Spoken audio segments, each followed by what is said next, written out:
Bonjour à tous, chers amis. Merci d'être avec nous sur C8. Merci de votre fidélité, d'être là tous les matins. C'est un grand plaisir de vous voir et de vous savoir fidèles. Chers amis, on n'a pas tous la chance d'avoir un ami nutritionniste, comme j'en ai un aussi. C'est l'occasion de dire bonjour à monsieur Jean-Michel Cohen. Salut Jean-Michel. Bonjour Jordan. Et c'est évidemment le titre de votre livre que vous sortez avec la formidable Valérie Expert, qu'on embrasse, qui est sur Sud Radio, avec le très talentueux Gilles Gansman. Voilà. Ils sont tous les deux sur cette émission que j'adore écouter, où il y a plein de choses, de petites choses intéressantes, notamment des petits scoops qui m'intéressent toujours. Voilà, cher Jean-Michel Cohen, en tout cas, c'est un vrai plaisir de vous recevoir parce que vous êtes un des docteurs les plus médiatiques et les plus aimés des Français.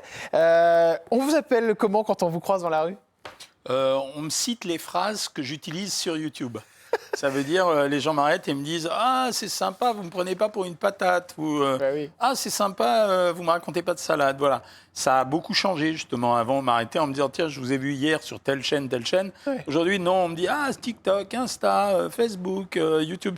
C'est le nouveau monde. Ah bah c'est les réseaux, évidemment, ça fonctionne pour vous parce que vous mettez une multitude de vidéos qui expliquent bien, notamment la différence entre un pot de pâte à tartiner, un pot de Nutella, un pot de... Voilà, vous essayez de... Ce qu'on ne peut pas faire à la télévision. Mais non, parce qu'on n'a pas le jeune, on n'a pas le droit de citer les marques, Non. et puis on ne peut pas dénigrer un produit. Donc c'est très compliqué. Si, on peut dénigrer un produit, mais quand vous êtes à la télévision, vous êtes obligé de citer plusieurs produits. Ouais. Et vous êtes obligé d'avoir un ton un peu mesuré. Si j'ai envie de dire que c'est pourri, là, je ne me gêne pas, je dis que c'est pourri. Voilà. Et ça marche, évidemment. Ça marche, mais en tout cas, moi, ça me fait kiffer, vraiment. Alors, on va en parler. Ce livre, on va y revenir dans un instant parce qu'on Ouais. va parler aussi de Savoir Maigrir, qui est votre premier best-seller. On va essayer de se renseigner, mais juste avant, renseignons-nous sur Jean-Michel Cohen Portrait. C'est parti. Allez, on part à Oran, en Algérie, c'est bien ça ? Ouais, c'est ça, je suis né là-bas. Né là-bas, avec une maman qui, si je ne me trompe pas, avait des soucis de santé. C'est vrai, Jean-Michel ? Elle a été déracinée quand Ouais. on a été des rapatriés. Donc, ça veut dire que quand elle est arrivée, elle a fait une dépression. On sortait quand même du soleil, d'une vie relativement facile. Et on est arrivé en France dans le froid, avec zéro moyen. Enfin, mon père n'avait pas d'argent. Et donc déracinée. Et ma mère a fait une dépression très, très importante qui s'est manifestée par une obésité. Et donc, C'était une obésité morbide ou c'était une obésité pas morbide, je ne sais pas si on peut la Ouais. qualifier comme ça aujourd'hui, mais c'était une véritable obésité dont elle souffrait. Elle avait été une jeune femme très élégante. J'ai Ouais. des photos d'elle et d'un seul coup, sa façon d'oublier, ça a été de se nourrir. Elle s'est nourrie. Vous avez assisté à ça, Jean-Michel ? Vous la voyez manger, du coup, vous l'avez vu, vu son changement ? je m'en suis rendu compte quand elle a commencé le parcours classique des gens qui ont des problèmes de poids, c'est-à-dire à aller voir tous les amaigrisseurs du coin. Et c'est donc là où j'ai découvert ce que c'était que la charlatanerie, c'est-à-dire des gens qui étaient beaucoup plus intéressés par l'argent que ma mère payait pour les consultations D'accord. que par le vrai problème de ma mère, qui était en fait un problème d'ordre psychologique. Est-ce qu'au final, vous avez réussi à régler ce problème avec cette maman ? Alors oui, mais sur la fin, c'est-à-dire que vous savez, quand vous êtes gros, à un moment donné, le fait d'avoir été gros vous empêche de maigrir facilement ou de ne pas regrossir. Et donc, ma mère acceptait de faire des tas de régimes les plus fous de temps en temps. Et pourtant, à chaque fois, elle reprenait du poids parce qu'elle reprenait l'alimentation qu'elle avait auparavant. Et donc, elle reprenait ce poids, elle retombait dans le désespoir. Et elle avait transformé sa dépression en une espèce d'obsession sur son poids. Et moi, je regardais tout ça. Et comme je regardais tout ça, mais je voyais, même avec des yeux d'enfant, Ouais. je voyais, c'était pas normal qu'elle aille. C'était l'époque où, quand on allait se faire maigrir, il y avait un de ces médecins qui était très à la mode à l'époque. Il avait un groom avec un ascenseur pour monter les patients jusqu'à son bureau.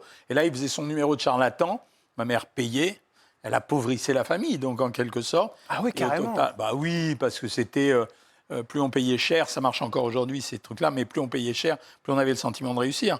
Mon père a été des fois jusqu'à Évreux, où il y avait un gars qui avait une forte réputation, et elle allait à Évreux pour se faire mettre des appareils sur le ventre qui finalement n'ont servi à rien. Donc ça a conduit ma carrière de nutritionniste en partie. Ah d'accord, Aujourd'hui, donc c'est grâce à ça, en fait, que vous pas êtes devenu grâce, mais ayant observé ça, j'ai été curieux, j'ai inventorié, j'ai compris. Et donc très tôt, j'ai été stimulé par ce métier. Vous me disiez vers la fin, elle a maigri, Jean-Michel. Alors oui, elle a maigri vers la fin, c'est-à-dire que là, elle s'est Vers la fin de stabilisée, sa elle vie, c'est était ça que vous heureuse. dites ? Ouais. D'abord, ils habitaient tout près de chez moi, elle se sentait en quelque sorte protégée. Elle était apaisée, il y avait des choses qui s'étaient passées, elle voyait une famille heureuse autour d'elle. Et donc la nourriture, elle n'avait plus le même sens pour elle, et elle s'est mise à maigrir. Et je me souviens qu'une des dernières choses que je lui ai dites avant qu'elle meure, parce qu'elle est morte quelques mois plus tard, je lui ai dit « Je te trouve très belle aujourd'hui, maman ». Et elle était toute contente, elle avait une belle robe, etc. Et je l'ai vue heureuse. Le papa? Ah, le papa, un homme discret mais extrêmement présent et attentionné. Ça veut dire discret, présent, attentif à sa famille. Et pourtant, il ne faisait pas de bruit. Mais il surveillait tout, il contrôlait bien. Il ne contrôlait pas au sens où on contrôle en vous réprimant. Ouais. Il contrôlait bien, il stabilisait la famille. Et il a permis à ma sœur et à moi de grandir dans de bonnes conditions, de faire des études. Et il nous a épargné des pires moments où ma mère n'était pas bien, quoi. Elle n'était pas bien. Alors, ce qui est intéressant, concernant votre maman, c'est qu'il y a eu ces soucis de poids, mais je crois que vous aussi, vous les avez eus, Jean-Michel, quand vous étiez petit. C'est-à-dire que la nourriture, l'amour passait par la nourriture. Donc ma mère, quand elle se nourrissait pas, elle pensait à nous nourrir, ma sœur et moi. Et donc, vous savez, quand vous êtes petit, les friandises, les bonnes choses à manger, ça marchait bien. Et comme ma mère était une femme au foyer, elle passait énormément de temps à la cuisine. Aujourd'hui, d'ailleurs, je me dis, c'est dingue, quoi. Ouais. Le temps qu'elle passait à nous concocter des plats et à nous faire des goûters, des goûters du matin, etc. Et donc, moi, je mangeais. Et en même temps, j'avais un autre problème, c'est que j'avais 2 ans d'avance. C'est-à-dire que moi, j'étais en décalage complet avec les enfants qui étaient dans ma classe. Et aujourd'hui, on appellerait ça du harcèlement. Alors, j'avais une partie de mes copains qui me protégeaient, parce que j'avais quand même de l'esprit, je dirais, et une autre partie qui m'agressait. Et je pense que je me suis construit en mangeant plus, parce que ma mère me nourrissait, mais également parce que je n'étais pas toujours très heureux à la primaire et au collège et au lycée. Quand vous dites que vous ne voulez pas utiliser le mot harcèlement, ça se manifestait comment, Jean-Michel Cohen? Oh, j'étais jeune, donc j'avais 2 ans de moins qu'eux. J'étais petit, j'étais dodu, gros ou dodu. Et donc, j'encaissais des réflexions, le petit gros, des trucs comme ça, boule, etc., etc. Ça fait pas plaisir, quoi. Vous avez réussi à perdre du poids par la suite? Ah oui, lors de mon premier chagrin d'amour. Ça tombe bien, c'est une belle transition. C'était... Celle qui était avant Myriam? Ouais, même avant. Donc, elle m'a largué. Et j'ai été profondément malheureux. D'accord. Et là, j'ai entamé un régime, mais vraiment, il ne faut pas faire ça. Je mangeais un steak, une pomme le midi, un steak, une pomme le soir. D'accord. Je jouais au tennis de façon frénétique. D'accord. Et donc, j'ai dû perdre environ, je crois, de mémoire, entre 15 et 20 kilos en l'espace de 3 mois. Ah oui, c'est énorme. Et elle a renoué avec moi par la suite. Elle était toute surprise de me voir. Et en fait, ça s'est mal fini pour elle parce qu'au bout du compte, j'avais beaucoup de succès à ce moment-là. Et je me suis dit, au fond, elle m'a largué parce qu'elle est partie pour un autre. Et quelque part, j'avais plus cette flamme, quoi. Elle avait cassé un truc. Donc c'était fini, mais j'étais mince et j'ai connu ma femme mince. Les histoires d'amour de Jean-Michel Cohen. Vous ne verrez ça qu'ici, chez Jordan, sur C8. Allez, on y va avec Myriam, qui est votre compagne, votre femme, depuis maintenant combien de temps? Ça fait longtemps, hein. On est mariés depuis 40 ans, ça fera 40 ans. 40 ans, donc elle a tout vécu. Elle a tout vécu. L'ascension aussi. Ouais, ça s'en foutait un peu, je pense, c'est assez marrant. La médiatisation, c'est pas rien. Non, je crois que ça l'a jamais, même encore aujourd'hui, quoi. Je veux dire, elle passe au travers du sujet, mais elle se comporte bien. Non, elle a tout vécu. Il n'y a pas eu que des moments faciles, il y a eu des moments difficiles. Le pire des moments, ça a été, je crois, 2000, où là, 2000, j'ai commis l'erreur de vouloir faire de la politique, où là, je me suis fait déchirer, quoi. Alors oui, c'est marrant, je vais vous en parler en deuxième partie, mais on peut en parler maintenant. Ça a été, vous le dites, c'est un regret. Oui, c'est un regret parce que d'abord, ça a failli m'enterrer parce que j'étais vaniteux et orgueilleux. Donc, j'ai voulu faire de la politique comme on fait de la médecine, comme on fait de la nutrition, comme on réussit. Et je me suis retrouvé dans une situation d'élection où j'ai eu 2 problèmes. Le premier problème, c'est que j'ai été victime d'un antisémitisme féroce. D'accord.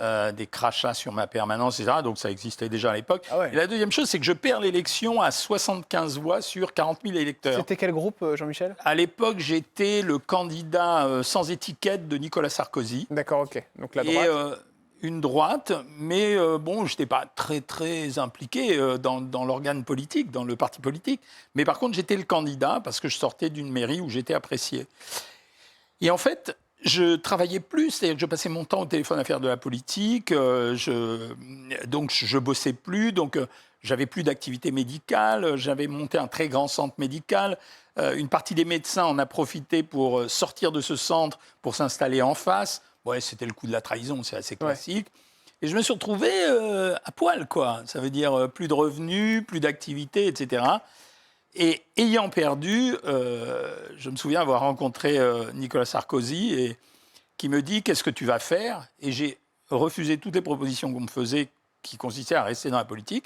Et j'ai dit « À partir de maintenant, je reste dans mon activité principale, c'est la nutrition. C'est ce que je dois faire. » Ça a été le truc le plus dur que vous avez vécu Oui, parce que d'abord, la défaite de si près de la victoire, c'est un truc difficile à vivre. Hein. C'est surtout que à l'époque, je me souviens que le seul conseil qu'on m'a donné quand j'ai eu perdu, c'est que quelqu'un m'a dit « Prends un quart de comprimé de Lexomil et va te coucher ». C'est pas ce que j'attendais. J'attendais qu'on me console. C'était un anxiolytique, ouais. Et donc, voilà. Et puis, en plus, j'avais ruiné une partie de ma carrière. Je ne sais pas ce qui m'a pris de faire ça. Mais ça vous a fermé des portes par la suite ? Non, aucune. Au contraire, ça me les a ouvertes. Parce qu'en fait, la réalité, c'est que derrière, je me sentais, j'étais protégé. Ça veut dire que forcément, je connaissais tout le monde. J'avais vécu des trucs tellement durs que j'avais peur de rien.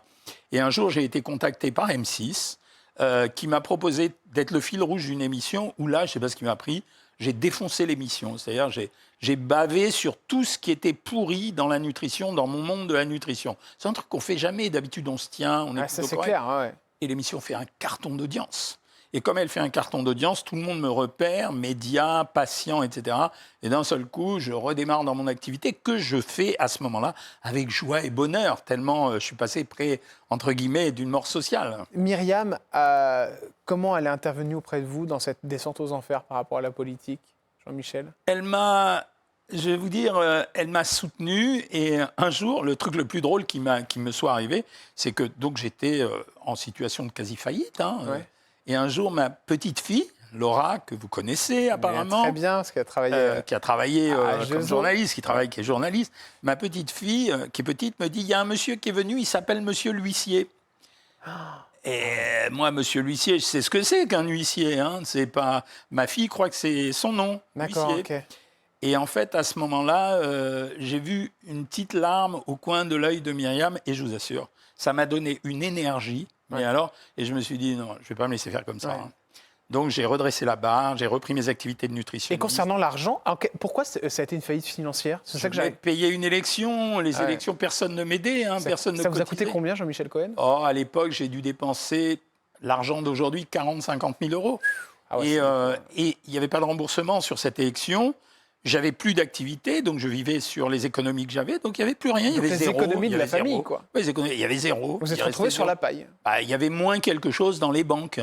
Donc, on ne vous fait pas confiance dans ces cas-là. Hein. Mais l'énergie est donnée grâce à Myriam et grâce aux enfants.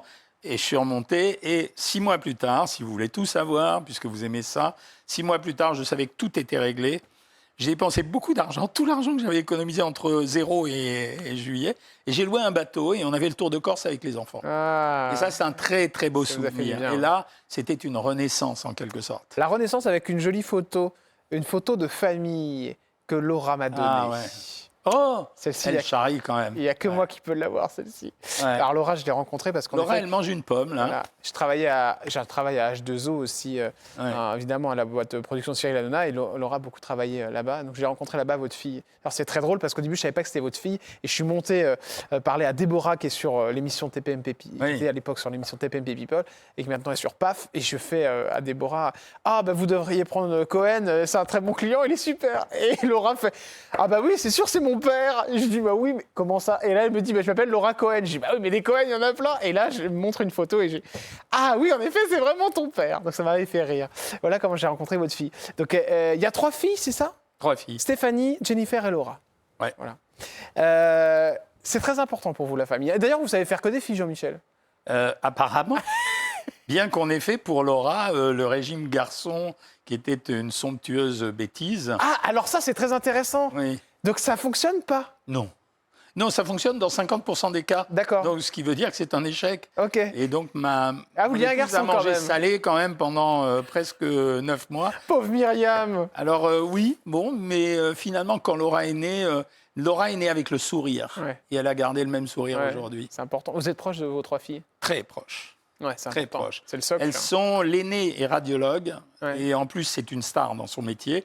Je le dis, je ne suis pas concerné. C'est une vraie star dans son métier. Elle écrit des bouquins sur la radiologie. Et chose exceptionnelle, les Américains sont venus acheter ses bouquins. Ça n'arrive jamais. Hein.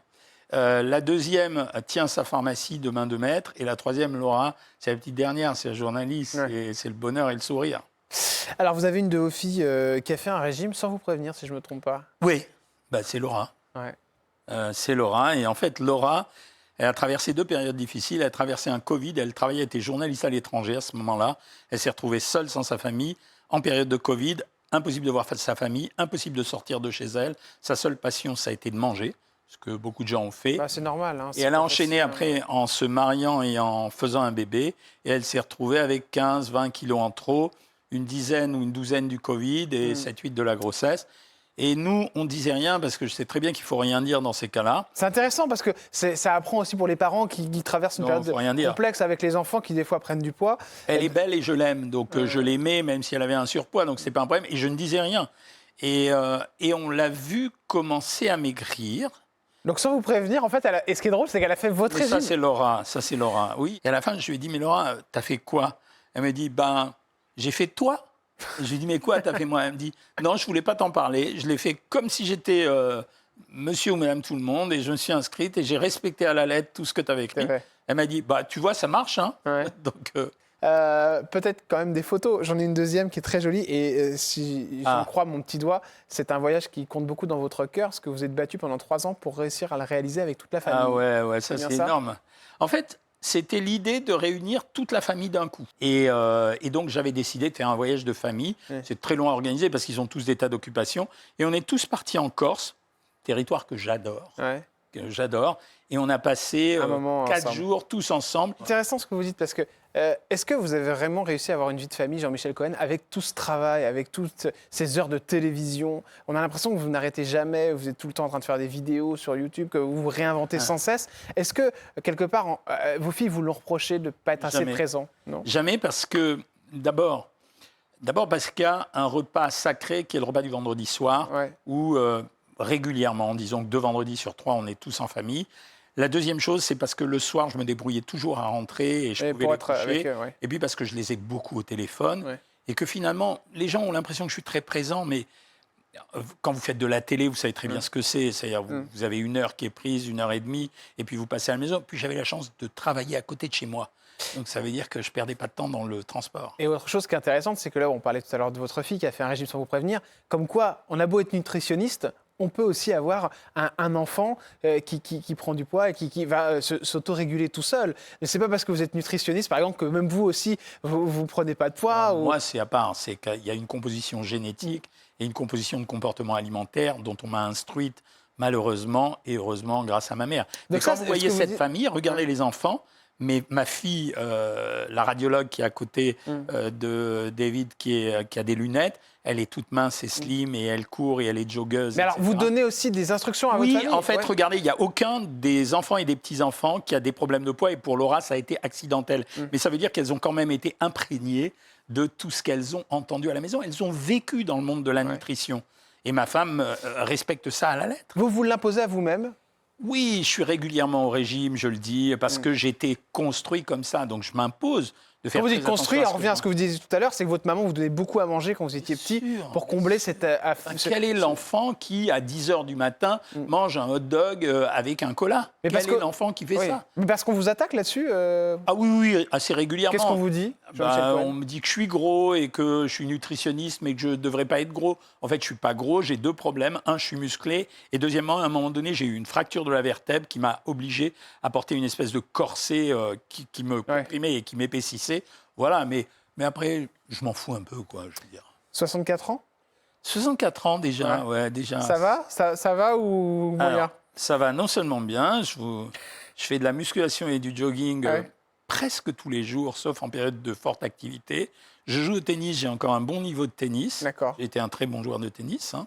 Et, vous pourriez mettre une raclée à Cyril Hanouna? Je pense que j'arrive à le battre encore aujourd'hui. Oui. Ça va Oui. lui plaire, ça. Je Tiens. pense parce qu'il est 15-4, moi j'ai été négatif, donc il me reste quand même des beaux restes. Hein, Ah, ça va beaucoup lui plaire, ça. je sais pas. Vous avez fait gaffe Mais à il est devenu fondu de paddle maintenant. Bah moi, oui, j'ai pas vous- commencé le paddle. Faut Alors. que vous vous imitiez. La santé, vous avez eu des soucis de santé, vous, Jean-Michel Cohen? J'ai failli en avoir un gros. En revenant d'Italie une année, je n'arrivais pas à guérir une pneumopathie, c'est-à-dire une infection des poumons. Et comme elle ne guérissait pas, après plusieurs cures d'antibiotiques, on m'a fait faire une radio. Et sur la radio, on a vu une tache sur le poumon. Il n'y a pas beaucoup de diagnostics sur une tache sur le poumon. Je dois dire que c'est un peu... En plus, j'ai été faire la radio chez ma fille, D'accord. euh, Ouais, qui est radiologue. qui est radiologue, et ils ont mis une demi-heure avant de revenir me voir pendant qu'ils regardaient les images, alors que d'habitude, bon, Ah, ils je avaient suis un le père doute, de ouais. ma fille, donc ils viennent tout de suite pour me dire rien. Parce que tâche Et- égale cancer, c'est Ouais, ça? t'as- Et elle revient, la fille, en me disant il faut que tu fasses un PET scan. Le PET scan, c'est l'examen qu'on fait pour confirmer un cancer. Et donc, la semaine, en attendant le PET scan, dans ma tête tournaient deux choses. Un, est-ce qu'il est opérable? Je sais que si c'est opérable, c'est quand même mieux que quand c'est pas opérable. Et deuxièmement, comment je vais m'organiser par rapport à ce qui pourra se passer. Mais moi, je l'ai fait de façon extrêmement lucide, sans angoisse, sans stress. C'était plutôt ma famille qui était stressée. Et le PET scan arrive, et en fait, c'était une espèce de bulle d'infection qui n'arrivait pas à être guérie parce qu'il fallait faire un traitement très très long d'antibiotiques, donc ce n'était pas un cancer des poumons. Je l'aurais peut-être, mais là, ce n'était pas un cancer des poumons. C'était pas un cancer des poumons. Les addictions, vous en avez eu? Le tabac, la drogue? Ouais, le coca sans sucre et la clope. Le coca sans sucre, c'est marrant ce que vous me dites. Ah ouais. Ça a été une addiction, ça? Ah, mais les gens savaient quand ils venaient à ma consultation. Vous savez, c'était une époque, il y a une trentaine d'années de ça, où quand on consultait, on pouvait avoir... Moi, j'avais un café, une boîte de coca sans sucre et un cendrier avec une clope que j'allumais parfois pendant la consultation. Ça se D'accord. faisait. Ok. Et ce truc, c'est nul. En plus, le responsable de ça, c'était mon professeur de chimie de première année de médecine, qui fumait des cigarettes sans filtre. Et je trouvais ça d'un chic absolu. Et c'est lui qui m'a fait fumer. Et au début, je détestais ça. Et après, c'est devenu une addiction. Et j'ai fumé pendant très longtemps. Et un jour, en fait, j'étais à Manhattan. Et vous savez que j'ai fait beaucoup d'activités à un moment donné aux États-Unis. Et donc, je devais aller à une émission de télé aux États-Unis. Et j'ai choisi le chemin pour y aller parce que sur une des rues, il y avait une côte. Et j'avais peur d'être essoufflé et pas sur l'autre. Et j'ai fait un détour pour aller là où il y avait une côte. Et là, je me suis dit, il y a un problème, mec. Ouais, tu fumes trop. Donc, arrête de cloper. C'était combien de paquets par jour? Non, ça n'a jamais dépassé le paquet, sauf Ouais. en période d'ultra-stress. D'accord, ou ok. montée, mais Et comment vous avez c'est réussi à vous énorme. arrêter? Grâce aux pastilles. D'accord. C'est- Des pastilles? Ouais, D'accord. c'est des pastilles qu'on trouve en pharmacie. Mais vous il y a les avez plein de toujours, trucs. hein, parce que moi j'ai Je les ai déjeuné avec toujours. vous. Ça fait 13 ans que Ouais. je bouffe ces pastilles. Je remercie la Sécurité sociale au passage qui désormais me les rembourse, alors que pendant 10 ans je les ai payées. Ouais. Mais oui, c'est une addiction à la nicotine et à la clope. Mais sauf qu'aujourd'hui, si je prends une clope, parce que j'ai voulu tester, ça me dégoûte, mais absolument. Jean-Michel Cohen, l'antisémitisme, quand on s'appelle Jean-Michel Cohen, qu'on travaille à la télé, est-ce qu'on vous en avez souffert et de manière grave? Souffert, non, parce que je suis quelqu'un de... Vous savez, j'ai fréquenté le monde politique, Ouais. ça vous donne quand même un cuir. Hein. Souffert, non, mais je le dépiste très vite. Ouais. Et je le vois et je le sens, et il existe vraiment. Je l'ai vécu récemment, lors des événements du 7 octobre, où là, il y a eu un déchaînement antisémite sur les réseaux, etc. J'en ai pas été victime directement parce que vous savez qu'un certain nombre de personnes publiques ont été protégées par les leaders des réseaux sociaux, par D'accord. Facebook, etc., Ok. où ils ont créé des mots qui nous interdisaient de voir des trucs assez choquants. Mais oui, bien sûr, il existe. Il existe. S'il continuait, est-ce que ça aurait pu être un élément déclencheur pour quitter la France? Ça peut. Honnêtement, je peux quitter la France, c'est possible. Je peux quitter la France parce que c'est un pays qui m'a donné, mais à qui j'ai donné beaucoup. J'ai eu beaucoup d'activités qui ont servi aux gens. Y a Mais pas vous de y pensez prétention. quand même? Oui, parce qu'à un moment donné, c'est écœurant. Quand vous vous dites qu'un pays dont les 3 valeurs sont liberté, égalité, fraternité est capable de rejeter une partie des siens, c'est qu'à un moment donné, il y a une dérive dans le pays. Et donc, si cette dérive se poursuit, oui, pourquoi pas? Le monde est ouvert. Vous savez, j'ai travaillé aux États-Unis. Oui.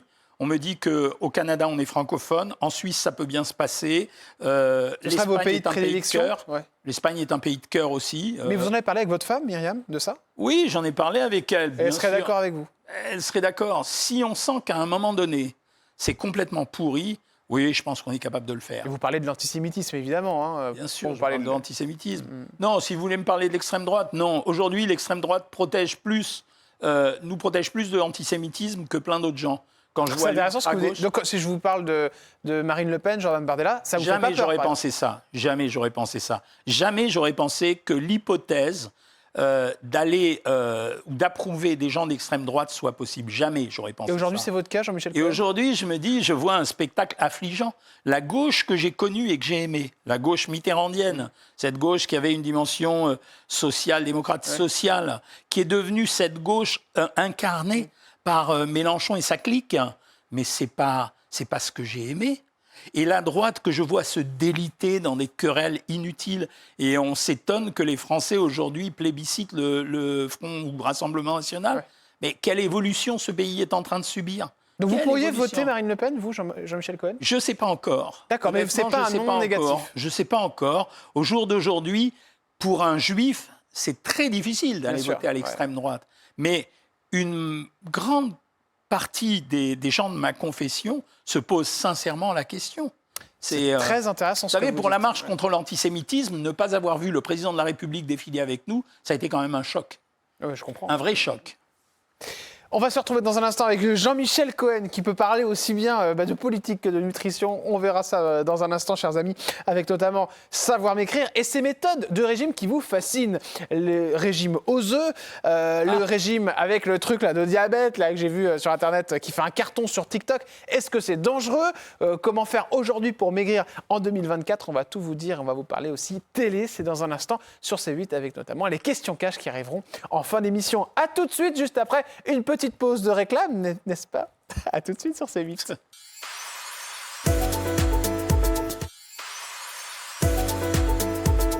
Vous êtes sur C8, chers amis. Merci d'être avec nous, avec le formidable Jean-Michel Cohen. Je peux vous appeler docteur? Ouais, jusqu'à la mort, je serai docteur. Ah bah non, mais restez vivant pour l'instant. Et pour rester vivant, il faut bien manger, ça tombe bien, on l'apprend dans votre livre. Tout le monde n'a pas la chance d'avoir un ami nutritionniste. C'est quoi ce titre?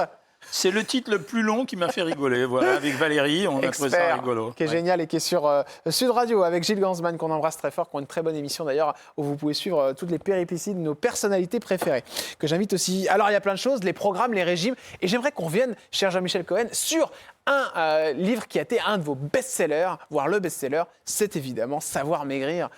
Il arrive chez les éditions Flammarion en 2002 et c'est un véritable carton.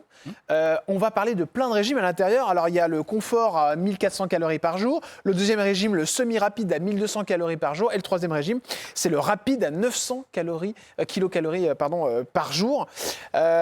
Combien d'exemplaires vendus? 900 000. Ouais.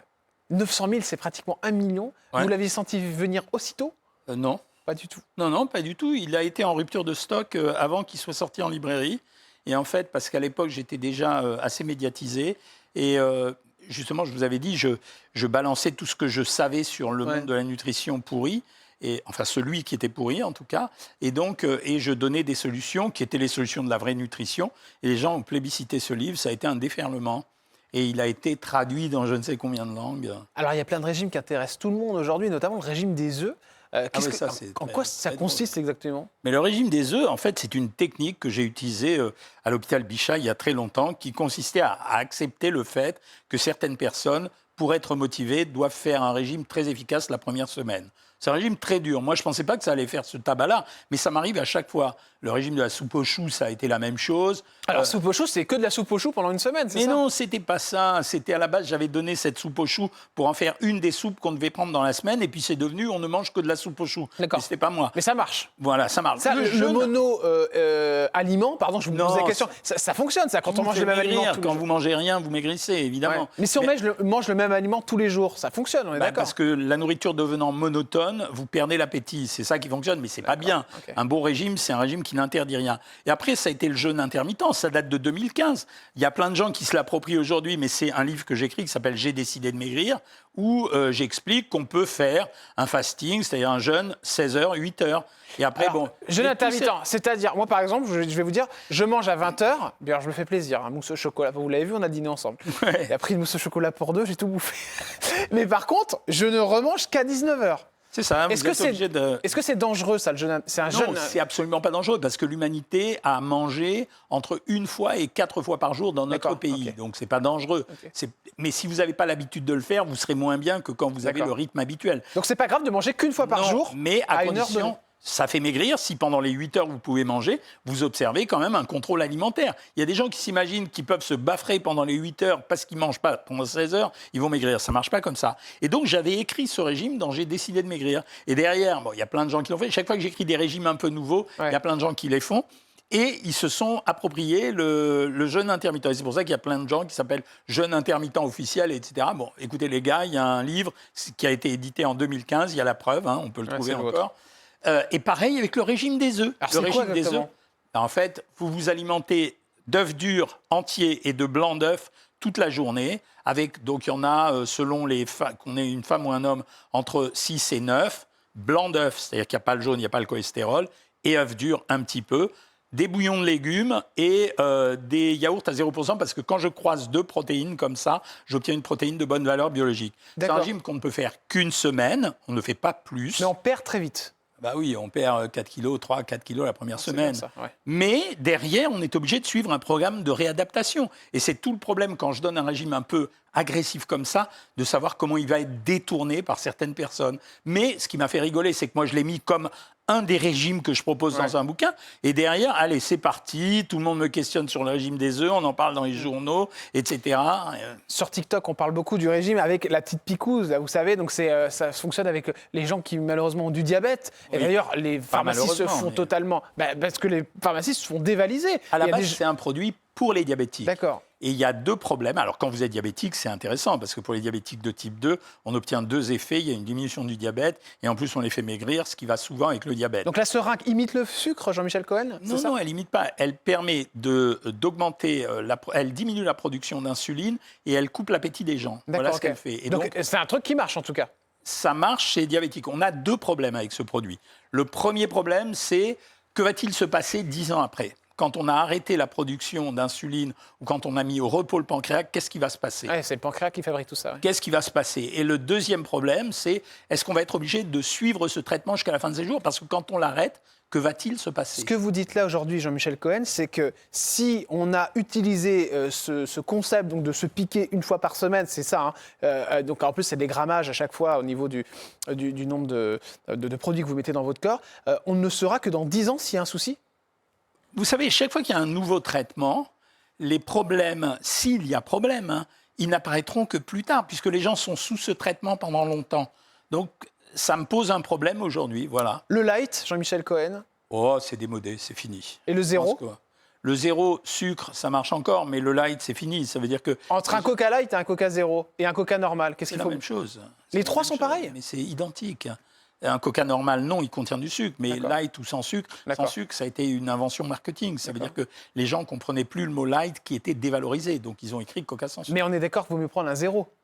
Bien sûr, 0 sucre ou sans sucre. Donc, 0 sucre, il y a vraiment 0 sucre. Parce que certains docteurs disent, oui, non, le corps crée du sucre. Enfin, imagine que c'est du sucre. Non, aujourd'hui, on vit de rumeurs. Ça veut dire qu'à l'heure actuelle, les édulcorants, même si on pense qu'il faut surveiller quand même, les édulcorants ont été inventoriés, ils ne semblent pas aussi nocifs que la rumeur générale qui le dit. Donc je ne peux pas grossir avec du Coca Zéro ?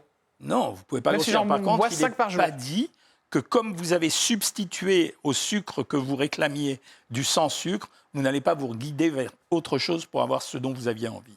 Les régimes de stars ? C'est du pipeau, ça alimente... les journaux. Il y a quoi comme régime de star, Jean-Michel Cohen ? Il y a tout. Il y avait les petits pots de Jennifer Aniston. Donc c'est les pots de bébé, c'est ça ? Oui, il y a eu le jeûne. Il y a eu Beyoncé qui a fait le régime, ou je ne sais plus qui, le régime keto, etc. C'est du marketing en général. Le régime, c'est quelque chose qui séduit les gens. Et quand vous faites une promesse avec un acteur, une promesse de perte de poids rapide et un régime facile à faire, les gens adhèrent sans savoir. Voilà, il y a tellement de désespoir derrière le surpoids. Dernière question sur le régime, parce que vous savez, ça fascine tout le monde. Ça fascine autant que, je pense, les téléspectatrices qui nous regardent et les téléspectateurs. Est-ce qu'il va exister, Jean-Michel Cohen, aujourd'hui en 2024, une pilule qu'on mange et qui permet, tout en mangeant normalement toute la journée, de perdre du poids ? Est-ce que ça peut exister, ça ? Aujourd'hui, non, mais ça pourra probablement exister. Ça sera une pilule qui augmentera la dépense d'énergie sans avoir les effets négatifs d'une dépense d'énergie comme le feraient les hormones thyroïdiennes. Pourquoi c'est toujours pas en route aujourd'hui en 2024? Parce que c'est long et parce que, mais je vous assure qu'ils cherchent beaucoup, parce que celui qui trouve ça, vous savez, il y a une population d'obèses et de gens en surpoids dans le monde, presque la moitié du monde. Celui qui invente ça, il a tranquillisé un pays entier. C'est la boîte de Pandore, notamment aux États-Unis où le taux d'obésité est très très fort. Les gens sont gros aujourd'hui en France, Jean-Michel Cohen? Oui, et puis rien ne les aide parce que vous avez des campagnes de dénigrement qui consistent à dire il ne faut pas stigmatiser les gros, ça c'est vrai, il ne faut pas les stigmatiser, mais il faut quand même s'en occuper. Et en fait, il y a une espèce de laxisme qui s'est mis en place, qui est aidé par une catégorie de gens qui pensent que prioriser l'alimentation, c'est mieux que d'apprendre aux gens à choisir les aliments. Alors Jean-Michel Cohen, je vous ai vu sur beaucoup de plateaux, mais je ne vous ai pas vu sur le plateau de Anne-Elisabeth Lemoine. Ça s'arrange pas. Ça s'arrange pas du tout? Non, ça s'arrange pas. Écoutez, j'ai fait le geste, hein, on peut pas dire, j'ai été gentil. Une belle photo d'Anne-Elisabeth avec Bertrand Chameroy. Je vois que vous lisez les magazines People. Ah non, pas du tout, c'est une photo officielle. Pourquoi vous dites ça? Chameroy est un gentil garçon. J'ai connu, à l'époque où je l'ai connu, c'était un gentil garçon, plutôt beau gosse. Si elle a été séduite par lui, c'est qu'elle a bon goût.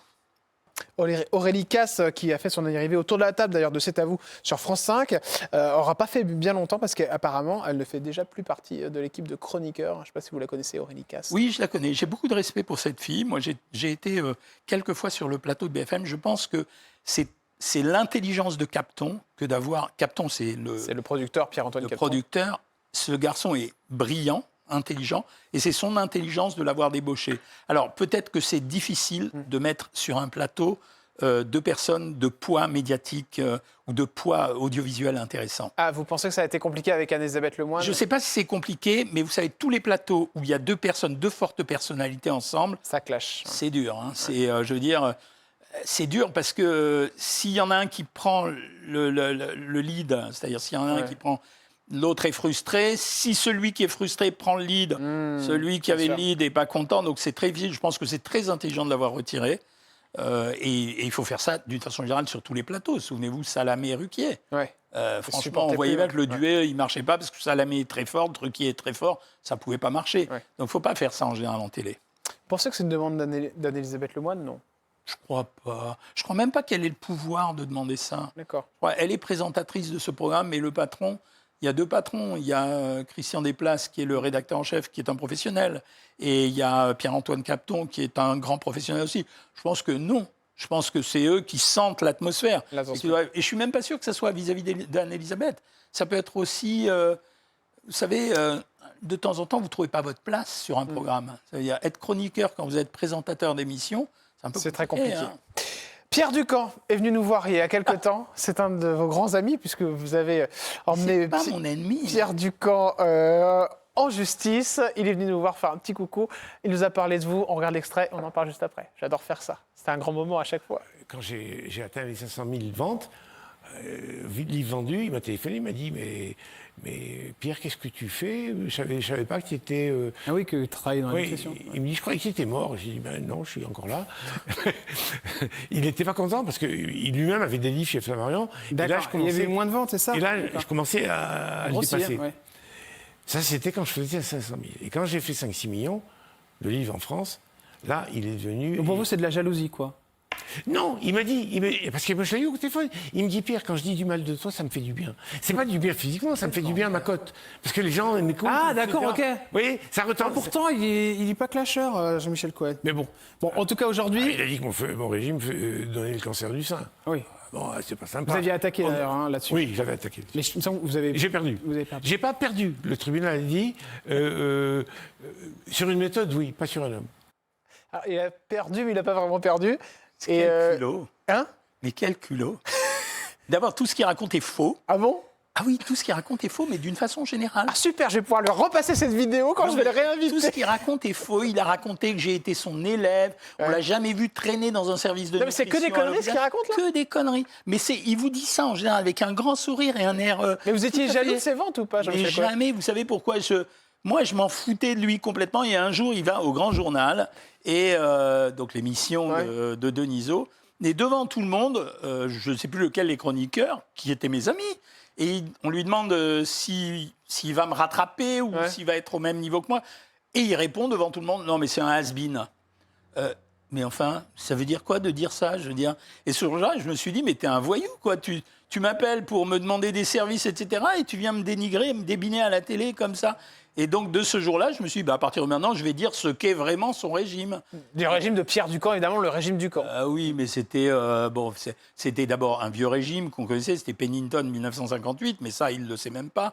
Mais il a l'art de raconter des mensonges avec un sourire et l'air d'une pauvre victime. Et c'est quand même énorme, quoi, je veux dire. Mais tout le monde le sait maintenant, donc c'est pas très grave.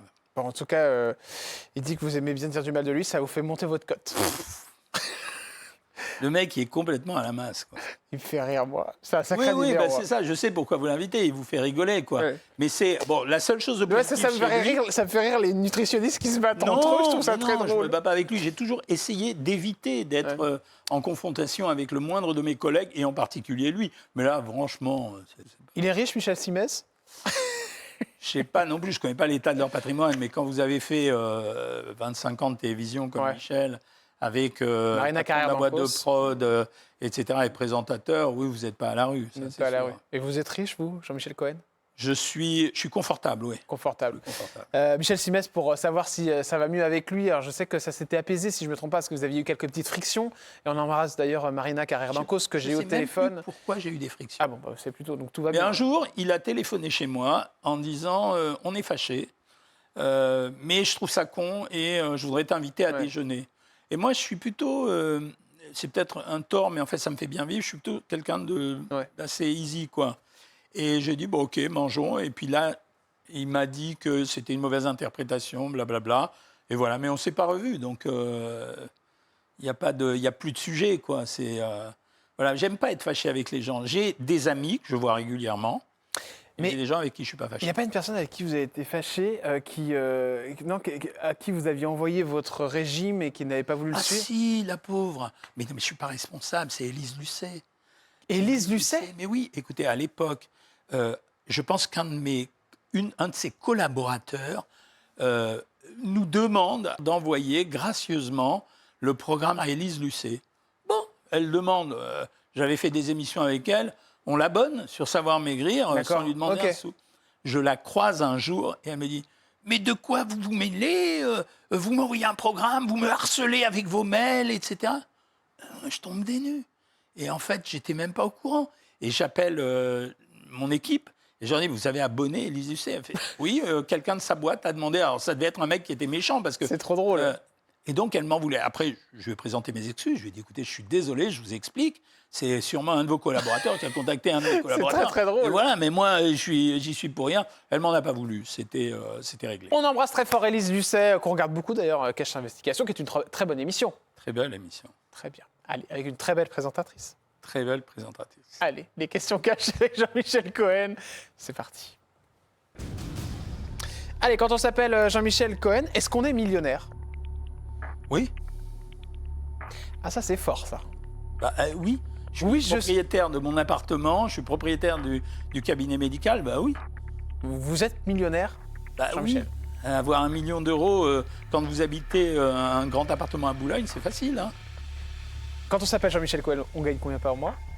Toujours la même chose. Je vous l'ai dit déjà la dernière fois, c'est 20 000 euros. 20 000 euros.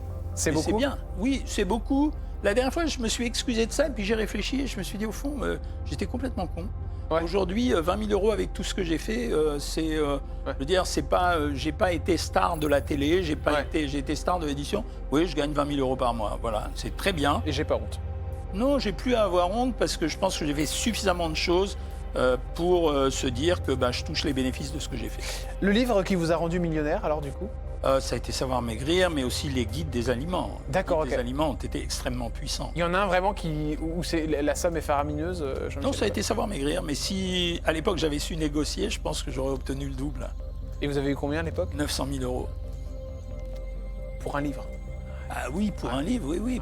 900 000 à 20 euros le livre, ça faisait quand même 18 millions d'euros pour l'éditeur quand même, hein.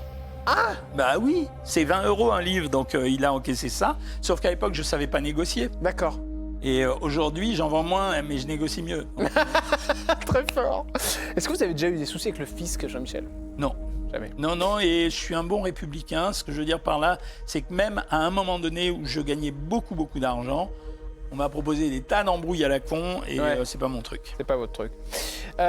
Combien on gagne de revenus YouTube quand on s'appelle Jean-Michel Cohen et qu'on cartonne avec sa chaîne? 4 000 € par mois. D'accord, ok. Sur TikTok aussi? Ça marche bien? Sur TikTok, je sais pas, je crois que c'est que dalle. Je crois que c'est des centimes d'euros. Le pire médecin qui existe aujourd'hui dans les médias, selon vous? Non, je répondrai pas à cette question parce que... Mais vous avez une idée derrière la tête?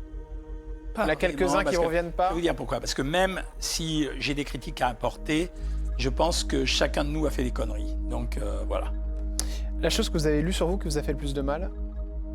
Un article du Monde, une fois, où ils ont traité à la légère les propos que je tenais et j'ai trouvé que c'était totalement injustifié. Est-ce que vous avez déjà été protégé par la police, Jean-Michel? Non, j'ai pas eu besoin. La personne que vous aimeriez voir comme président ou présidente de la République aujourd'hui? Une nouvelle tête et des nouveaux ministres. Ras-le-bol. Ras-le-bol, ouais. Ras-le-bol. Si demain vous disparaissez, vous aimeriez qu'on retienne quoi de vous, Jean-Michel? Rien. Je m'en fous. Ah. Je m'en fous. Je suis assez cash là-dessus. Je pense que une fois que vous êtes devenu un bout de viande froide, ça n'a pas d'importance. Je serai là-haut. Et si jamais le bon Dieu a quelques soucis de poids, j'essaierai de l'aider.